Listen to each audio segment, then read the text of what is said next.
అడవుల మధ్యన కొండపైన ఒక చిన్న గ్రామం. ఆ గ్రామం పేరు అగ్నిగిరి. ఆ గ్రామం మధ్యలో శతాబ్దాల కాలం నాటి ఒక పురాతన ఆలయం ఉంది. అది అంతర్యామి ఆలయం.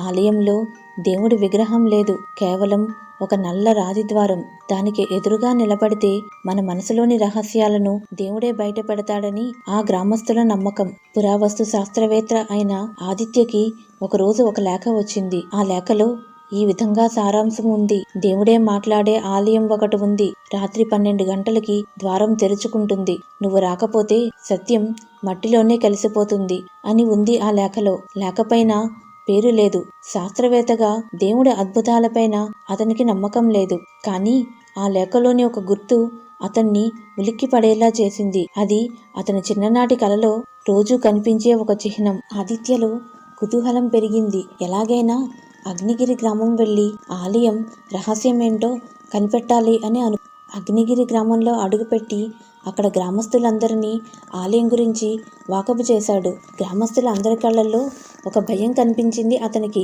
ఆ గ్రామస్తులందరూ ఆదిత్యతో, ఆలయానికి రాత్రి వెళ్ళకండి బాబు, దేవుడు శిక్షిస్తాడు. గత 20 ఏళ్లలో ఆలయ ద్వారం ముందు నిలబడి తిరిగి రాని వాళ్ళు ఎంతో మంది ఉన్నారు. ఆ మాటలేవి ఆదిత్య పట్టించుకోలేదు.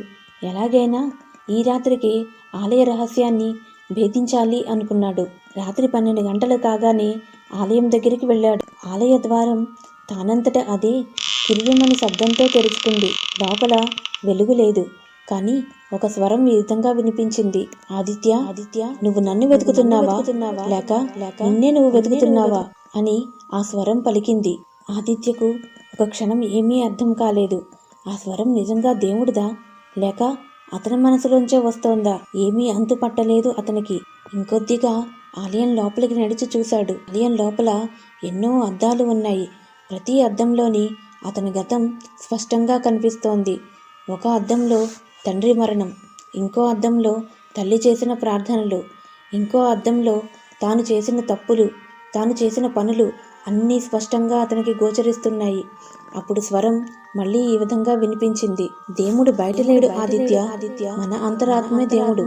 భయపడిన వాళ్ళు చనిపోయారు, సత్యాన్ని ఎదుర్కొన్న వాళ్ళు జీవించారు అని ఆ స్వరం పలికింది. ఎలా వచ్చి పడ్డాడో తెలియదు గాని తను ఉండే చోటుకు వచ్చి మంచం మీద వాలిపోయాడు. ఏదో మైకం కమ్మినవాడిలా నిద్రలోనికి జారిపోయాడు. మరుసటి రోజు గ్రామస్తులందరూ ఆందోళనగా కేకలు వేస్తూ పరిగెట్టడం విన్న ఆదిత్య నిద్ర నుండి మేలుకున్నాడు.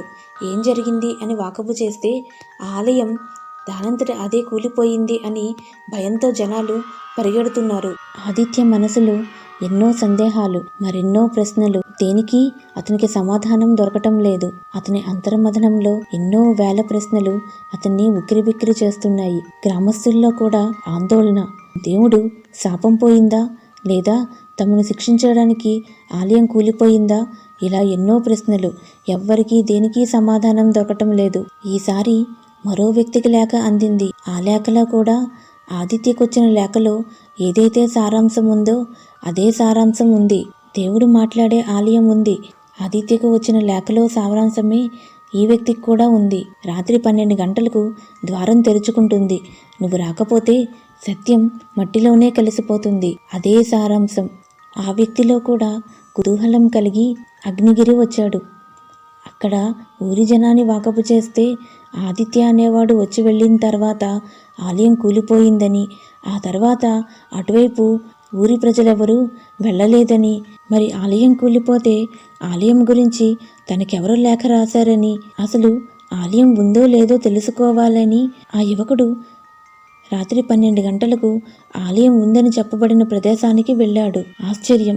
ఊరి జనాలందరూ కూలిపోయింది అని చెబుతున్న ఆలయం మాత్రం కూలిపోకుండా నిక్షేపంలా ఉంది. మరలా అదే స్వరం వినబడింది. అసలు ఆ స్వరం ఎవరిది? ఆలయం దేవుడిదా, లేక మన మనసు సృష్టించిన పరీక్షనా? దేవుడు మనల్ని చూస్తున్నాడా, లేక మనమే దేవుడిగా మారిపోతున్నామా? ఏది అంతు చిక్కని ప్రశ్న. కాలమే దీనికి సమాధానం చెప్పాలి.